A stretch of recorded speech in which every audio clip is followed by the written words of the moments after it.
What's saying? What's going on, Baton Rouge, Louisiana? Right now, we're in Bucky, Louisiana. We're going to I might say it wrong because I was just informed a couple hours ago they're having a correlation meeting. And what's going on is that if I got all my facts right, which we're gonna find out, what's going on in Bucky, Louisiana? You got, it's we're going in pretty much every black community. Seems like. It's police corruption. You got alleged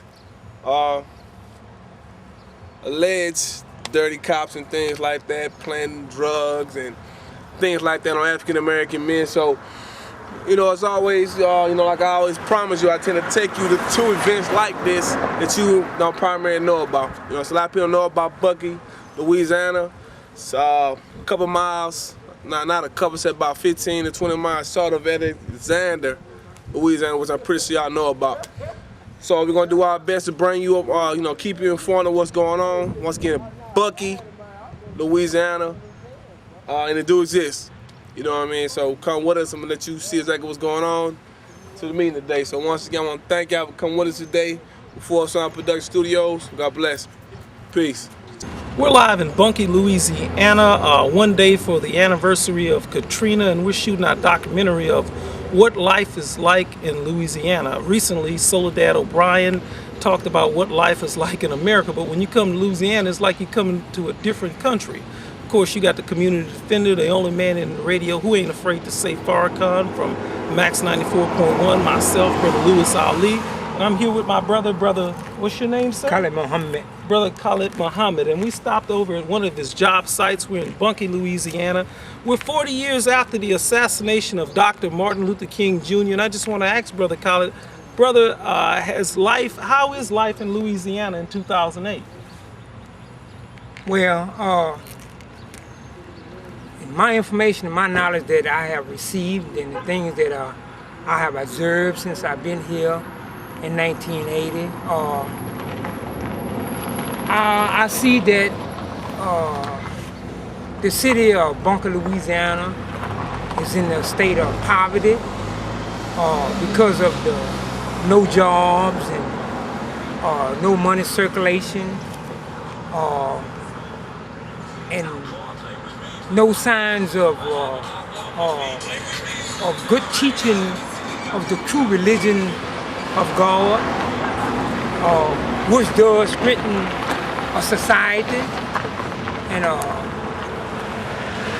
there's many more things that I have observed in 2008 in Bucky, Louisiana. Well, how old are you?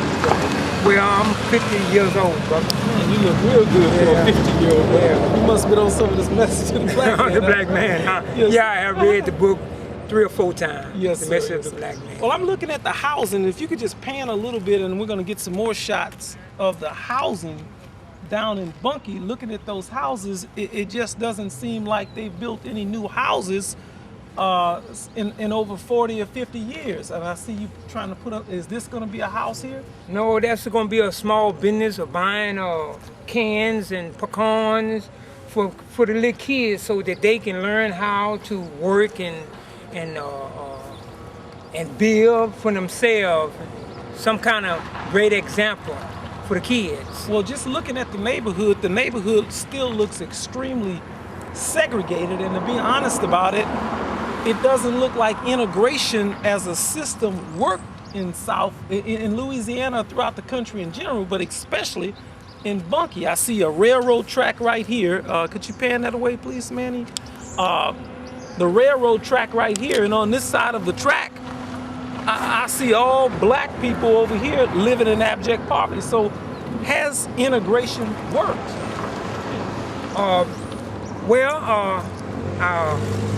As being for the information that I observed since I've been here and the knowledge that I received,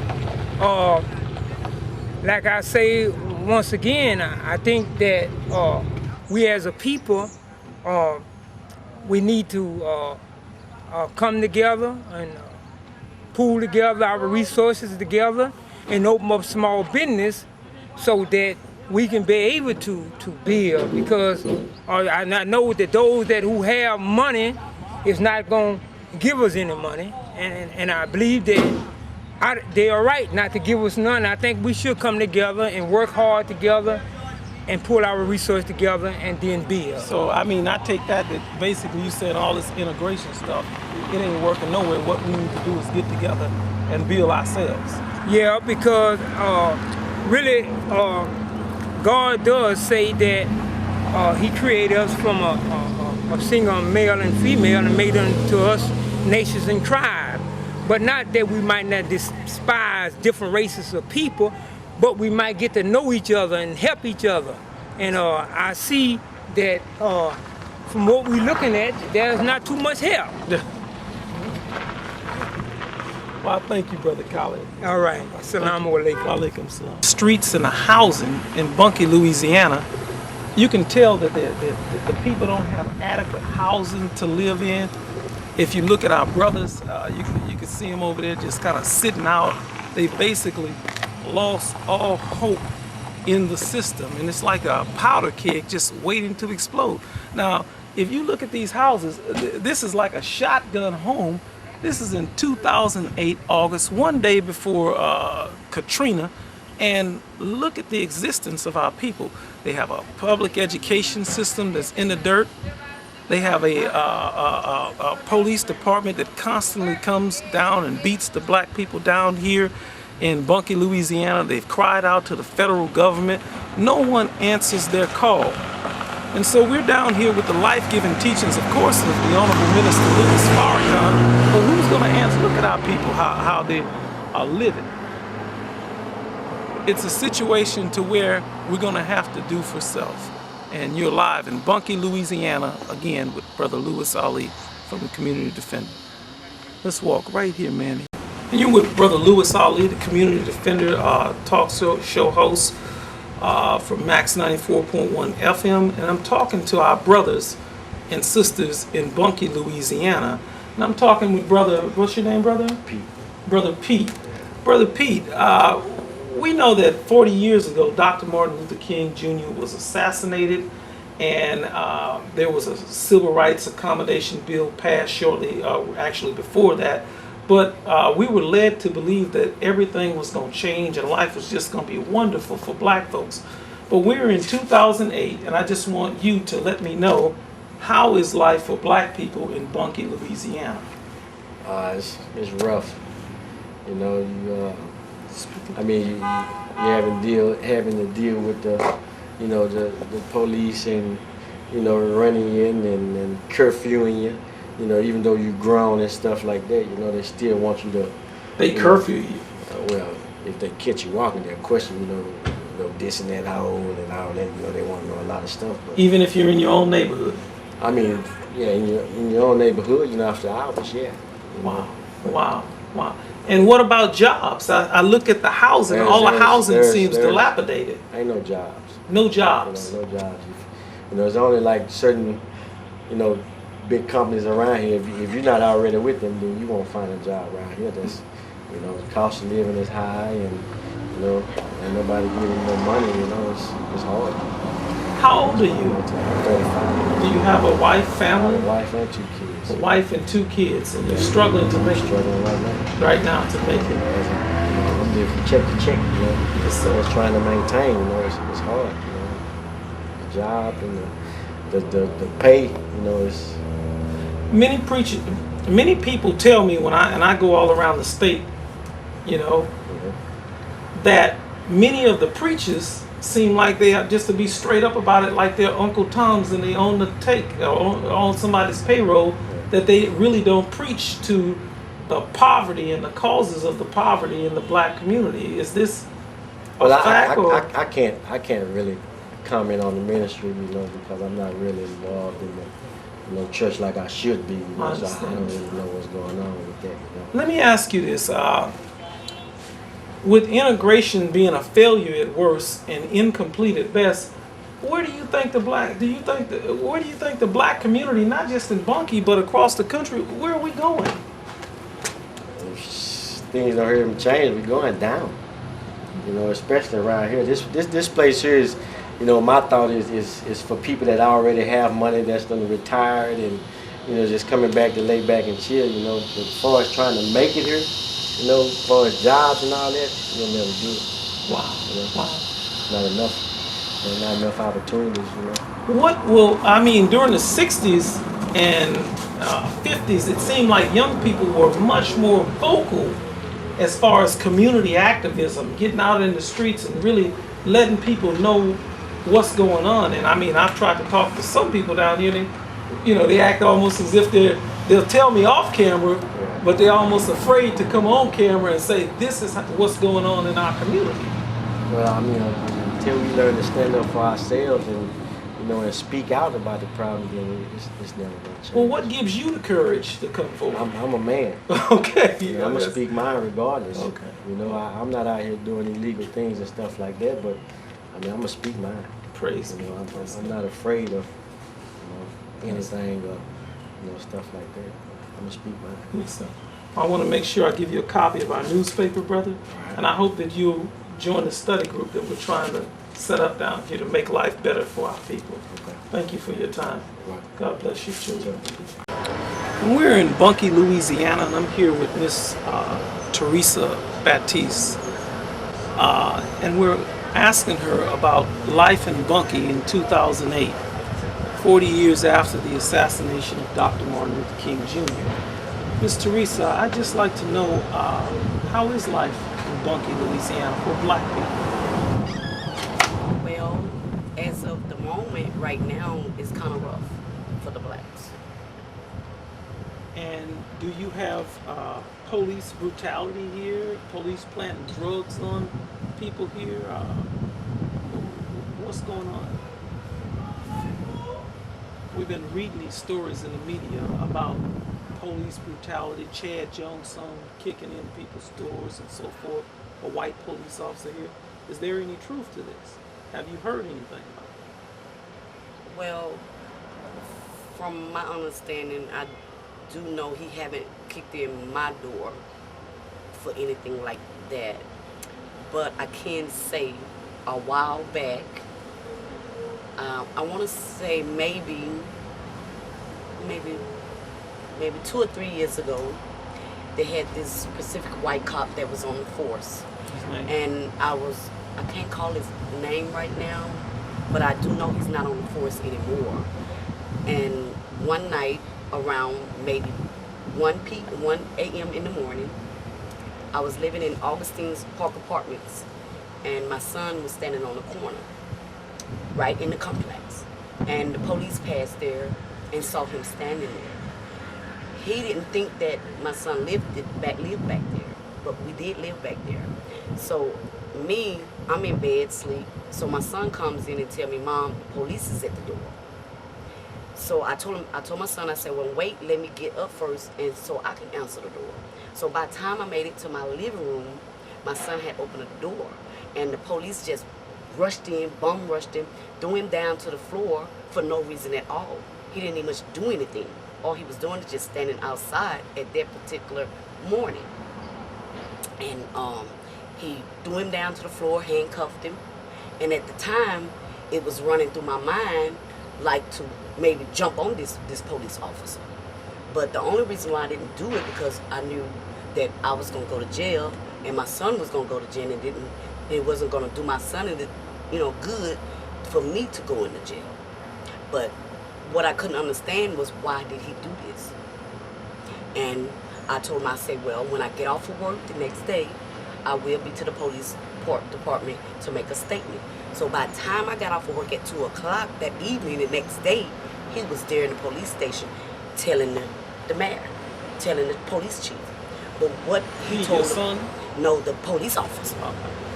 See, but what he didn't tell the police chief was the truth. The truth was, my son was living back there, and he had no reason to come in my house and do my child the way he did.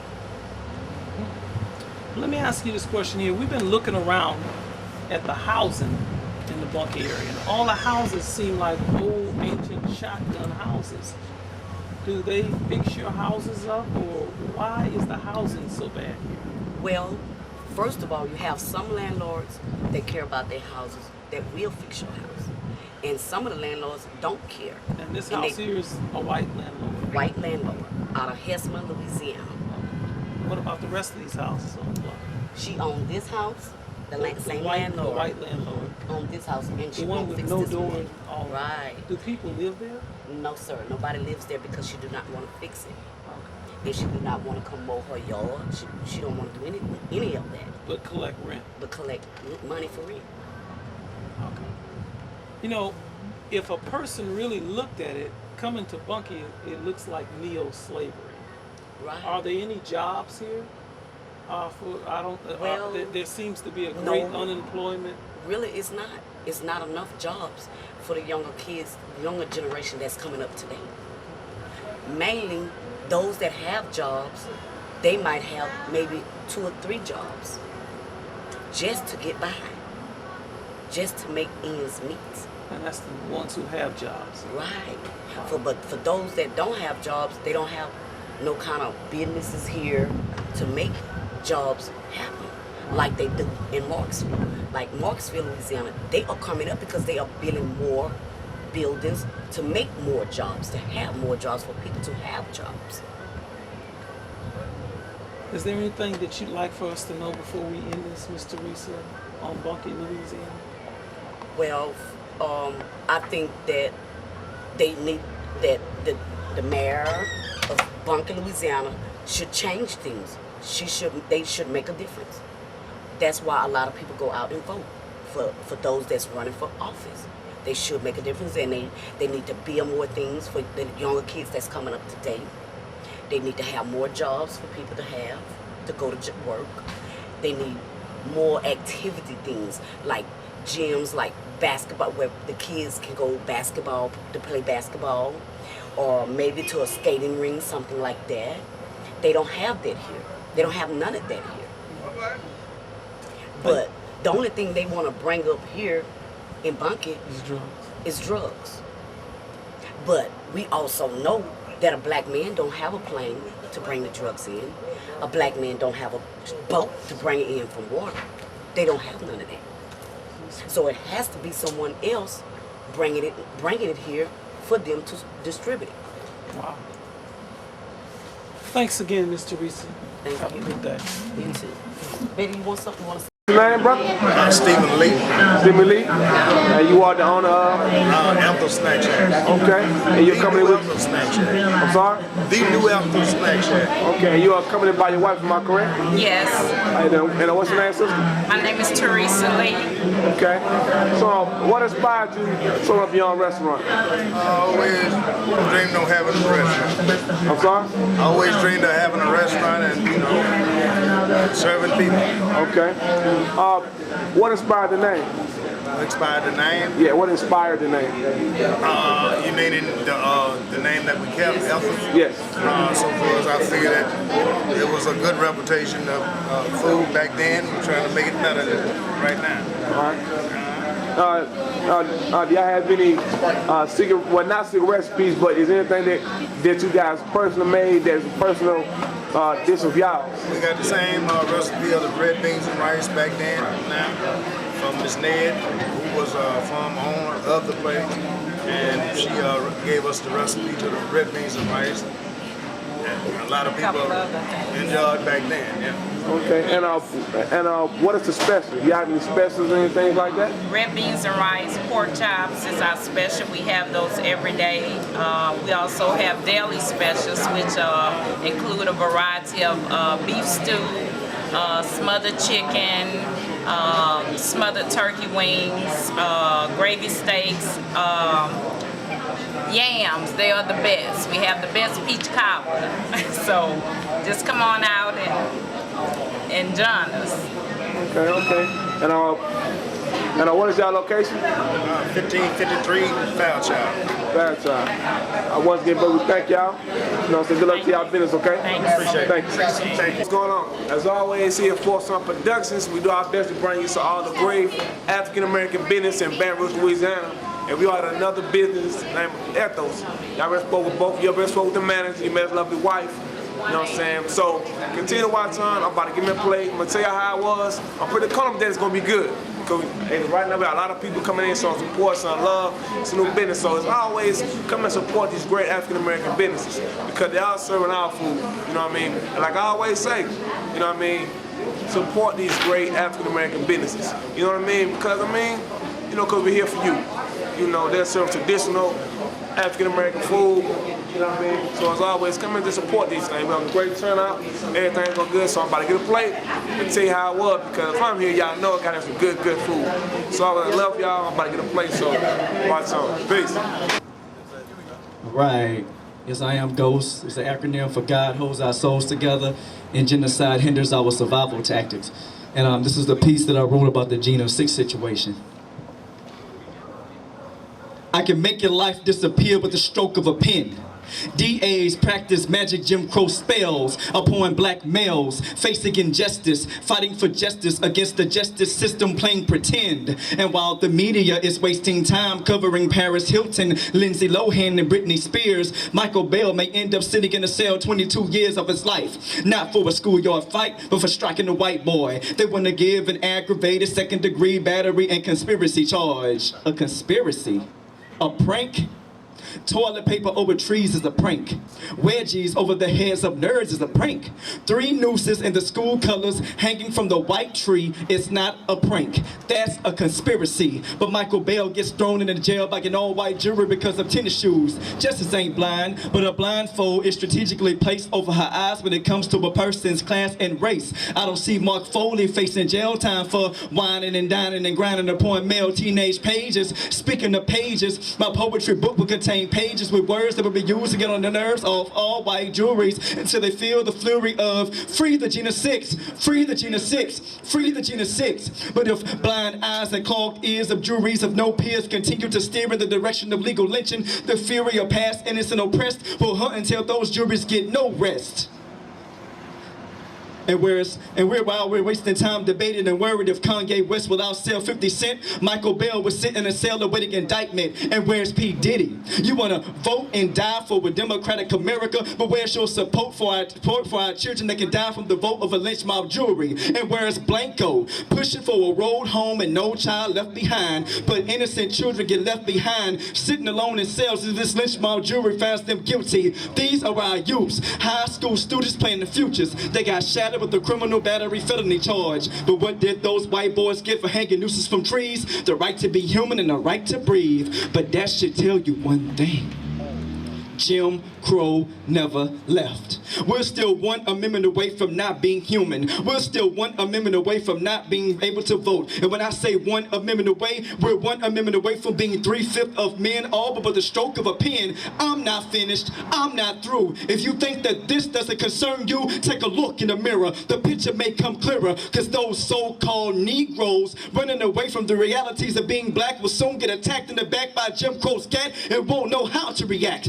David Duke is rejoicing. Bull Connor is laughing from hell. But more than marching, we should move against the system that still rinses his bloody hands upon innocent black lives as the residue of Jim Crow's reign continues to fall from the skies of American KKK's oppression. This is my message to you, Mr. J. Reed Walters. This is my message to you, Governor Kathleen Blanco. This is my message to you, Mr. Bobby, I forgot that I'm brown Jendo. This is my message to you, Lil Wayne, Webby, Boosie, and all you Uncle Tom Negroes. And I'm sending this with a stroke of a pen. Yo, free the Geno 6. All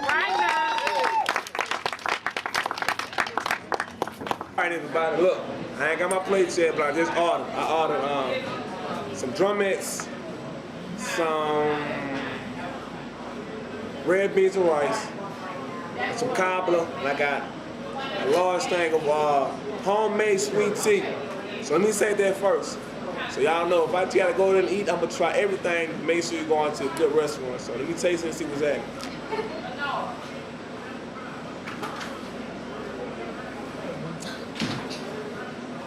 So green light on a lemonade, homemade. You know, keep that in mind, it's homemade. You know what I mean? So far everything's going good. I'm just waiting on my food right now. So when I get there, I'm gonna tell you how that was. Hopefully somebody eat with me. You know what I mean? I don't know if it's a full place. Nobody want to eat with me, you know what I mean? So hopefully I find somebody that's gonna eat with me, and they can also tell you how good the food is over here. You know what I mean? Now, I'm gonna show you how much support. I'm gonna show you that I'm also supporting. My food was not free. I pay for my food, because I'm showing support. You know what I mean? So just because I'm giving them a shot, don't mean my food was free. I paid for it. So it's showing you support these black businesses. I'm inside that throughout the whole segment. Support these local businesses. Because you have to think about it. You know, if you want to get your hair cut, you want to go to a white person to cut your hair, would you? You want to go to an Asian person, you want to go to a Russian, you want to go to nobody except somebody that look like you to cut your hair. You know what I mean? It's crazy. So why don't the same rules apply when you get something to eat? Why go to, you know what I'm saying? Why would you go to an Asian restaurant if you want some food, if you want some soul food? If you want some fried chicken, you know what I'm saying, why go to an Asian restaurant? Or why go straight to a Korean-owned business to eat some fried chicken? It don't make sense. So that's what we need to do, you know what I mean? Certain things just don't make sense. So if a black man gonna cut your hair, you know what I'm saying, let a black man cook your food. It just makes sense. So always, keep tuning in. When I get my play, I'm gonna show you how good it is. So stay tuned, you heard me? We never received justice here, brothers and sisters. Just us, baby. And let us remember that it was Louisiana, Baton Rouge in particular, in 1953, where the original bus boycott got started. All praise is due to God. And let us not forget that it was a group of crafty, shifty, slick pastors that came to Mr. Reed because he wasn't eloquent of speech and co-opted the movement and took a stadium full of people, took their money, hoodwinked them, that's right, call his name out, took their money, went on trips, ran behind loose women. You know what I'm talking about. And I want to be careful because I'm very respectful to elders. You couldn't go in my neighborhood and find one elder that I ever disrespect before I became a Muslim. But now is the time of the separation between the wheat and the tare, where we got to call it like it is. Come on, brother. So if you rob people and sell people out, even if you are black and you're a surrogate carrier of the white supremacy idea, we got to call you out today. In 1972, we played out this same history where the police department had open field shooting on black people, Brother Milligan. The sheriff department would kill black people and ask questions later. They went up to Southern University and they murdered Smith and Brown, but what they don't tell you is that Smith and Brown were mentored by Muslims. H. Rap Brown used to come through here. They were trying to get an educational system that was taught, Brother Demetrius, from an Afrocentric point of view. And this is what they were fighting against, Brother Takuna, because they never wanted our people indoctrinated into a knowledge of self. They always want us to think that we got to depend on them for justice. So we want to make it very clear that we got the momentum now in the Millions More movement, thank God. We got 5 buses coming from Lafayette. We got 10 buses and a few more seats that we want to give a few away here coming from Baton Rouge. You should give yourself a round of applause because many of you sponsor people. New Orleans is sending 6 buses. I received phone calls from Morehouse and Spelman. I received calls from the East Coast, from the West Coast. All of our people are dependent on Louisiana to make a statement, to bring back the movement. And we're not gonna let slick Mio politicians, I sure do appreciate this, Mr. Edwards, sell us out no more. We gotta call them out. If you're a Mio politician and you used to be in the field, either you come back to the field and you represent us or you represent the enemy. And there is a difference. So that's what this movement is about. Michael Bell is just the latest victim of the criminal injustice system. Come on. This is the state, mind you, where they passed the law to, if they see any of our little brothers with their pants sagging, and we know that as a man thinketh, so is he, they taught them how to make their pants sag. My father told me straight to my face that in Liberty, Mississippi, where he was from, when he was a boy, dignified, and by the way, my grandfather was a civil rights worker and was murdered in racist Liberty, Mississippi, by the old no-good devil system. That's what I said. But my father told me that they would come up to black men and black boys and tell them, pull your pants down and let me see you know what word I'm talking about. So they started the sagging. They wanted you to look like a slave. And some of our little young rapping brothers got that culture and started making it hip. I hope I'm not offending anybody. Because I'm not trying to offend anybody. I thank all of you for coming, but I want you to know that we want to be free. We want to be justified. We want to be equitable. We want to take full responsibility for our wives and our children and our families. We don't like the idea of honoring Mr. Jewel Newman, though we respect him, because Mr. Jewel Newman helped put the overpass that took business out of Scotlandville. All of the traffic that used to come down to Scotlandville, now it goes on the interstate and goes around us. Block the councilman in on this side of town. What are we honoring him for? We respect our elders, but we want you to fight for us. We want our elders to share with us the rich history that we have, the rich history and how we resisted slavery and oppression. Right here in North Baton Rouge, in closing, we got the largest black institution in the United States of America, but where are our businesses? Under segregation, and I'm not an advocate for segregation, we had 3 movie theaters, we had grocery stores, we had interchange and integration of intellectual minds from Southern University with the minds of the people who couldn't afford to go to college so that they could become educated based on their conversation with an intelligent college student. Come on, man. But now you did like you done the Blood Diamonds in South Africa. You sucked all the talent out of the black community and put it over at LSU and put it on a football field and told them don't join no black organizations. And you wonder why our people are dumbed down and my little boy come outside and gotta see a drug dealer. It wasn't always like that in the black community. I'm sorry if y'all scared, but I ain't scared. I ain't scared in the least. I don't care what you write. I don't care what you say. Come on. But God is gonna use this rejected and this despised black man and woman who've been in bondage for 400 years to confound the world. And the quicker you all begin to believe that you are God's chosen people, the quicker we arise to the top. Thank you for listening, and may God bless you all as I greet you in peace. Salam alaikum. All right, we're back. Look, we just went outside. We saw a great poetry reading by a young man by the name of Ghost about the Gen 6 situation, great little poem. I already tried the homemade lemonade. That was good. So now I'm about to try main. Hey, this the red beans and rice, I think. Let me see. No, this is copper right here.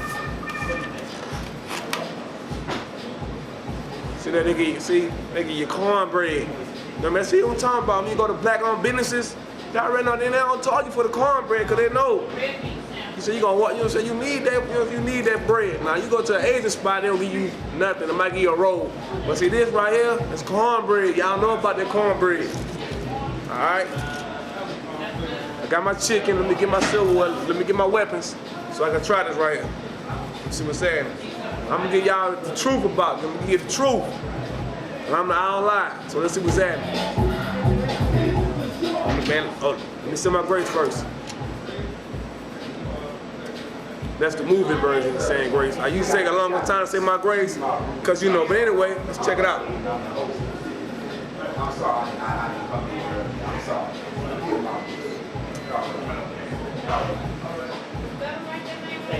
Yeah, I know. You got this. Oh, I'm sorry.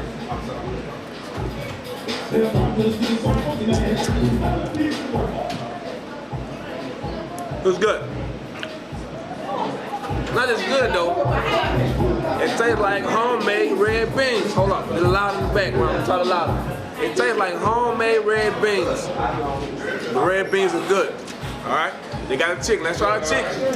Let's try the fried chicken drumettes.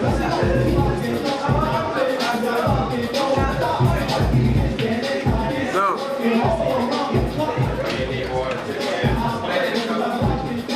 Good. Now let me allow you to expound on some things. This food was not waiting in no bin. It wasn't in no heater. This is fresh out the grease, fresh onto the plate. Instant. No instant, but this is fresh food. You can't get no fresh in this. chicken was in the fresh, I had to kill it myself. Good fried chicken. All right?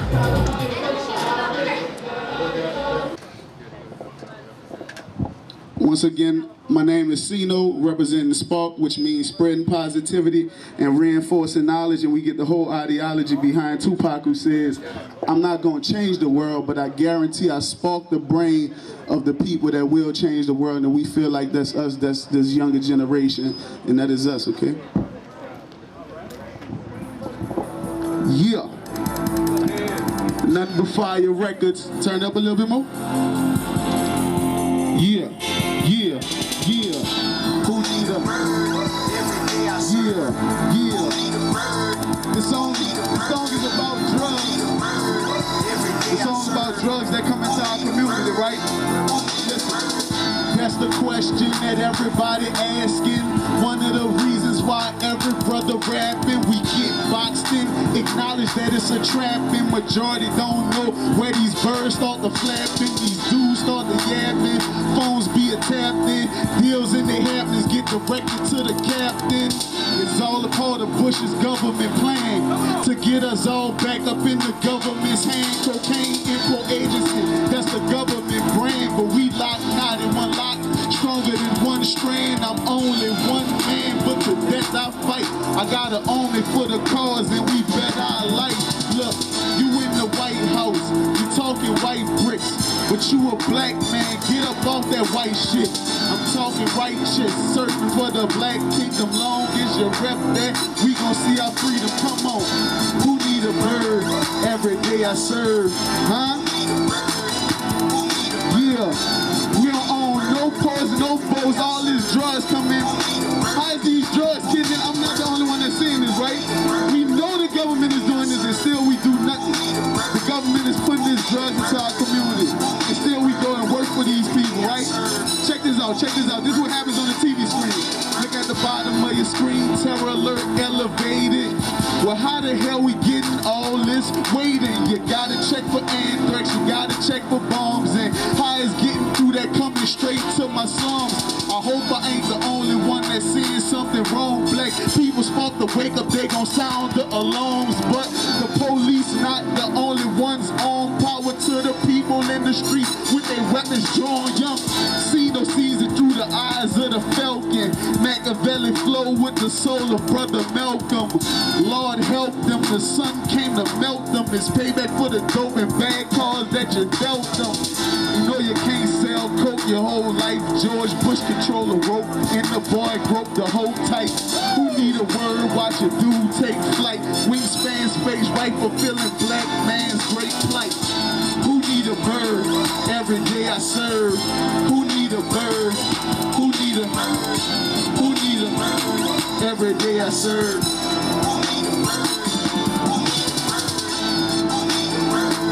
Every day I serve. How could it be that we've been so blind to the system? Say we know the ins and outs and still we fall victim.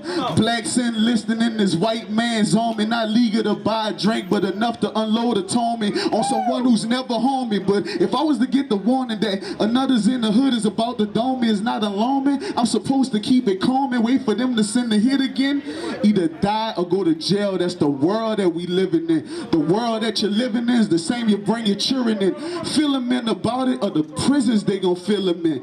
Billing up they shit off 3 hots in the cot as they chill on the yacht while we ride in the box. I got a Glock in the plot, Cino going out shooting the heavy metal we using, so ready for revolution. I can hear my people rooting from New Orleans down to Houston, calling Cino Huey Newton. Freedom is what we choose, and let's get free, y'all.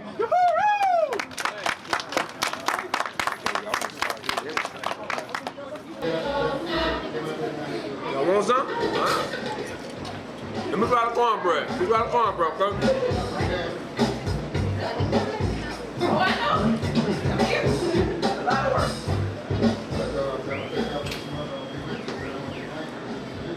The red beans, the sweet tea, and the chicken, a great mix, man. I recommend y'all try that, but let's continue on.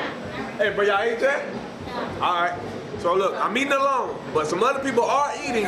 So when they get to eat, I'm asking what they thought about the food. That way you say you just ain't here for me.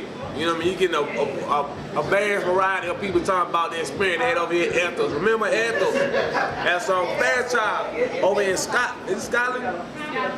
Over in Scotland, right across the street from Southern. You know what I'm saying? Fairchild. Y'all know where I say y'all from Baton Rouge. I bring it to you, Baton Rouge, like I do. You know what I mean?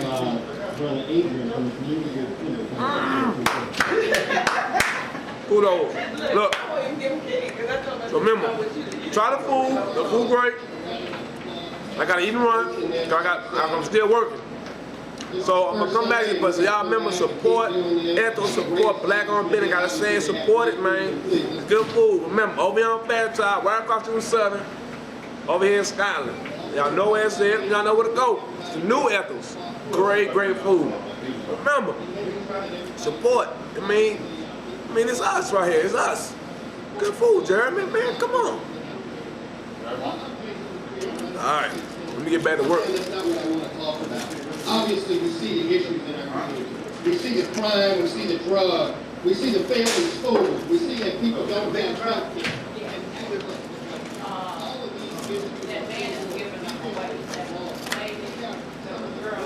I need a toothpick.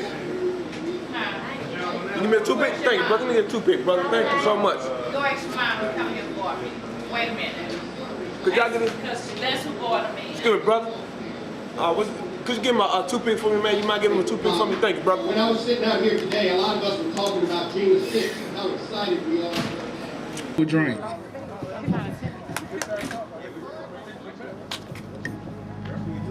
Syphilis didn't come from a green monkey. Crack cocaine didn't come from a green monkey. AIDS didn't come from a green monkey. Come on. They all came from the same greed-driven enemy that brought our people here from the east 400 years ago. The United States in '69 committed the most heinous crime, created AIDS in a lab to kill the dumb, deaf and blind, created for gays and blacks, just like they did with crack. Now ecstasy didn't hit the hood, and we too blind to see the trap. Gang bills to incarcerate America, a police state, black and brown, packed to jail. Hell is a poor man's fate. Computer chips track us down. One world government. Jesus murdered from the womb. Satan laughing, loving it. So when you smoke your next blunt, peep what I'm trying to spit. The dope down and brother slaying. That's Reagan and Bush's. The World Health Organization, the pale horse. Call him Satan. My brother died with HIV. This is what the devil's creating. Biological warfare tested on the dumb mass. Prison become a rat lab to experiment on the lower class. Black, white, and brown people subjected to this type of evil logic. Got eyes to see through a teaching that's made to free you. Education crumbling down while you building up a rack. I guess all is worth our lives. Will I fight? Forget that. Only if it's for the truth. Freedom and peace on the block. Though anarchy is on the rise, and here comes RoboCop, a clash of worlds. God and devil, Satan fighting for our minds. Slanted eyes, expose your crime. Allah bless me when I rhyme. All right, bro. Cold drink, yeah. There's a price when bringing peace. We dying in these streets, trapped in the midst of the belly of the beast. The sheep is getting slaughtered. It's cause we still sleep. No justice in the court. How the hell are we free? Had to lead a life of crime. Now you catch me writing rhymes, turning water into wine. God's sun gonna shine. Our leaders so blind. Try to elevate your mind. Back in our days, they was caught partying all the time. Different folks, same stroke, I can't cope. We giving up too fast, but you gotta have hope. Junkies stealing from they mama, cause they gone on that dope. Got your 6-day sinners, Sunday morning, Holy Ghost. I'm always on my post, travel from coast to coast. North, east, west, but I love the south the most. I was raised in that gutter, we was taught to hate each other. 40 cal on his hip, ready to kill his own brother. We ain't even had no hook for this song. We just gave y'all a message, you know what I'm saying?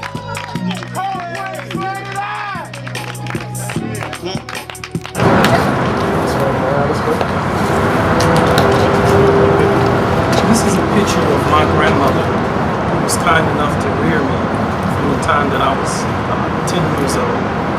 She was rich in oral history and a proud Mississippi woman. She would tell me the stories of terrorism that they endured in the state of Mississippi, and how Mr. Daniel Jones,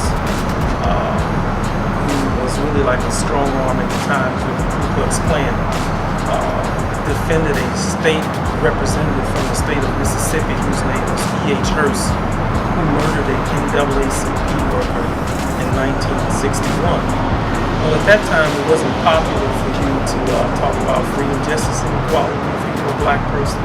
And there were others who seen Mr. Hearst murder Mr. Hearst in 1961, but none of them had the courage to come forward. Some of them were actually run out of town.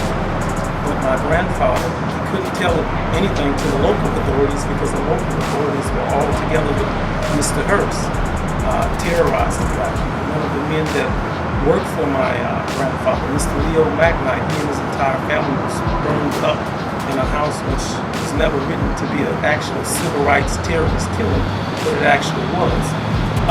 Many of the black people who lived in Liberty at the time were so afraid until oftentimes if they found that you were a threat to the order, which the order of that day was segregation, they would disassociate themselves from it.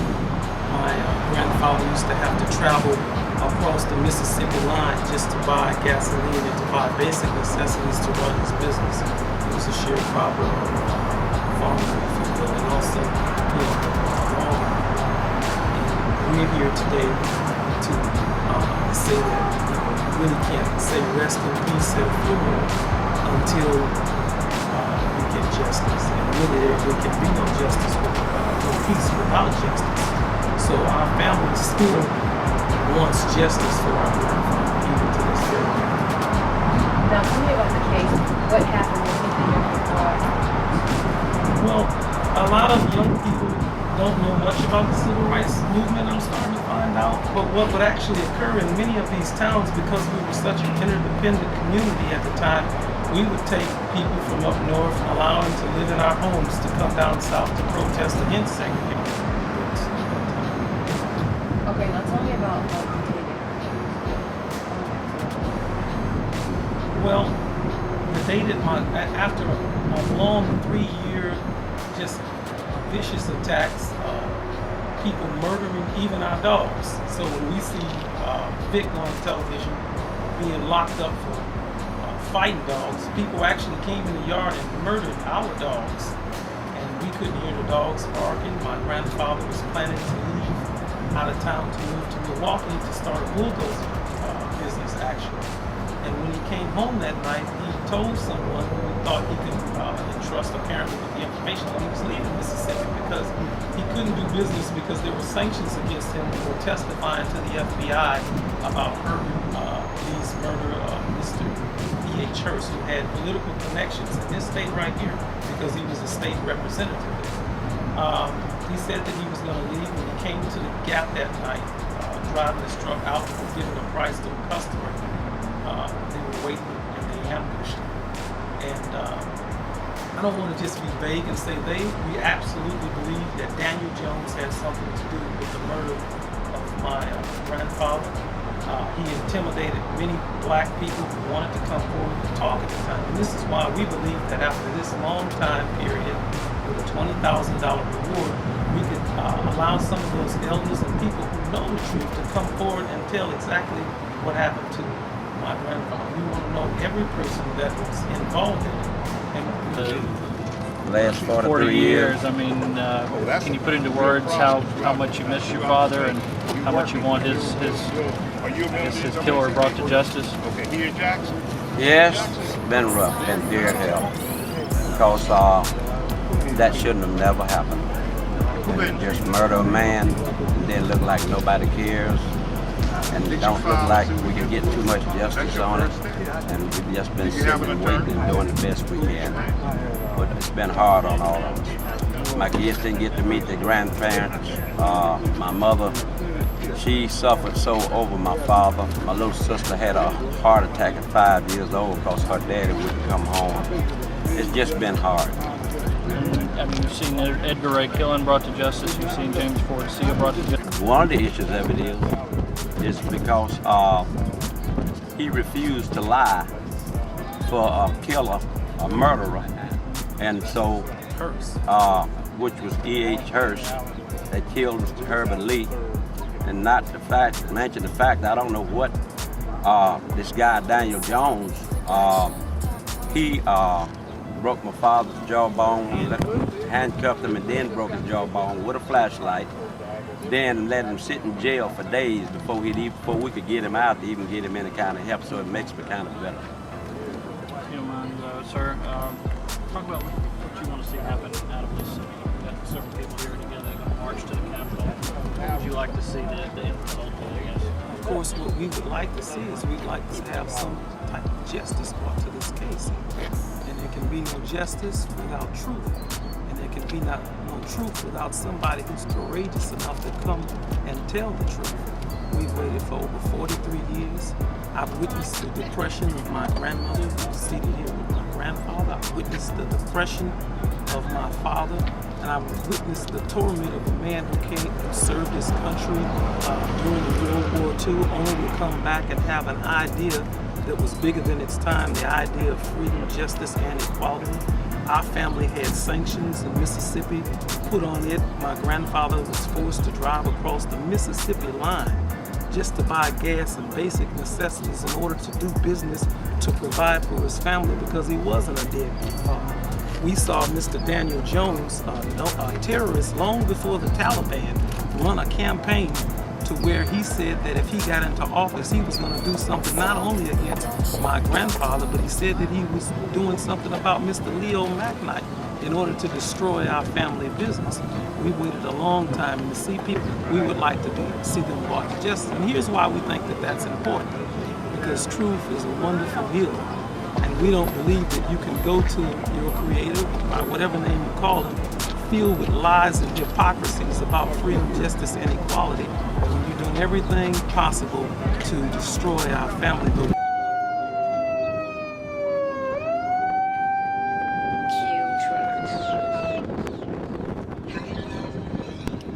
I have your attention, please? We would like for everyone that's able to march to please line up in abreast of 5.